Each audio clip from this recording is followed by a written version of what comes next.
thought that New Zealand was a fully democratic society, with all the people of this country being treated equally. I thought that our local council governance was on the basis of need and not race. I thought that our electoral system was based on the idea that every eligible voter was equal. However, why are some people in this country being treated, as George Orwell would say, as being more equal than others?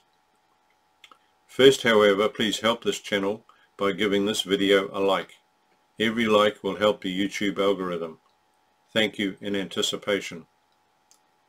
Positive discrimination is as bad as negative. In fact, any discrimination at all is bad. Why are both central and local governments courting the Maori sovereignty movement? This is a campaign to gather to themselves control over all aspects of New Zealand life and its citizens. The basis of their claim is that there was a partnership formed when the Treaty of Waitangi was signed. Nothing could be further from the truth. This partnership idea sprang from a court judgment that said that the parties to the treaty were to act towards each other as partners would. I believe that this means that both parties were to act in good faith, not necessarily as equals. The Crown could not and would not grant any special privileges to only one section of its people, based purely on race. Yes, I know that I will be called a racist because of these comments. However, the dictionary explanation of racism is the treatment of people differently, purely on the basis of their race. How therefore can it be racism to want to treat everybody as equals? Please explain. Today in New Zealand we have active campaigns by the Maori sovereignty movement to gain control for themselves over 1. The seabed and foreshore, so denying all other New Zealanders access to the beach, unless of course they pay for the privilege. So is this about a desire to protect the beaches or to achieve a source of income? 2.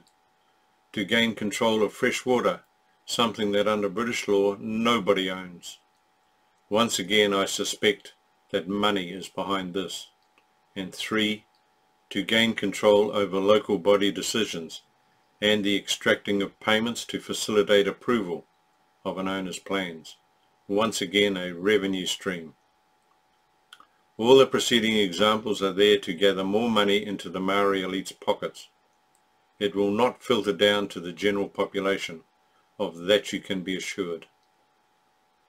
Now let's have a look at another aspect of the Maori sovereignty movement. The education, or should I say, the indoctrination of our children. The Maori elite wish to have taught in our schools their own interpretation of our history. This will not necessarily be accurate, but will serve their agenda. 1. That all the problems facing Maori today are from the colonization of this country over the last 200 years. 2. That the Maori tribes in pre-European times were peace-loving and environmentally astute. 3. That the Treaty of Waitangi and its principles should be the overriding rule in New Zealand. 4. That only by Maori gaining control over all aspects of Maori life can these so-called injustices be righted. First, there are no principles in the treaty. The treaty set out 3 aims: ceding sovereignty over New Zealand to the British Crown, the granting of British citizenship to all the people of New Zealand, and the protection of property rights. Second, the tribes were not always peace-loving in pre-European times, as the philosophy of Utu was a major factor in life up till the signing of the treaty. Third, the giant moa was hunted to extinction. Very environmentally astute. Yes, it probably would have died out anyway, but who really knows? Fourth, what can't Maori do for themselves today that any other person in this country can do? Nothing.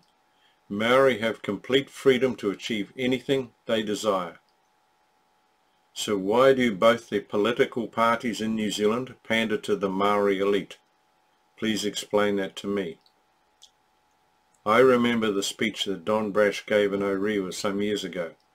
The public's reaction to that was precisely what is needed today. We need a political party that will have as policy objectives the following. 1. The finalisation of all Treaty of Waitangi claims and the cessation of the tribunal's activities. 2. When that happens, legislation to be passed that states that all claims have been settled and that all settlements are full and final. 3. That there could be included in that legislation that proceedings through the court system would still be permissible, but would need to prove beyond reasonable doubt the validity of the claim. These claims funded entirely by the claimants. And 4. That all past and future legislation will have removed from it any reference to race. And lastly, that the separate Maori Parliament seats be removed. I will not hold my breath waiting for this, as both the major parties believe that they need to be beholden to the Maori elite to gain power. I believe that the Don Brash speech proves that this belief is not real. Act. Here is your opportunity. Well, that is the end of this video. If you would like to comment, both positive and negative, feel free, as it is good to have a two-way conversation. Remember to hit the like button, as that will help the YouTube algorithms. Any comments you wish to make may give me ideas for future commentary. Please share this video with your friends and family. If you wish to subscribe and push that little bell, then you will find out when I upload a new video.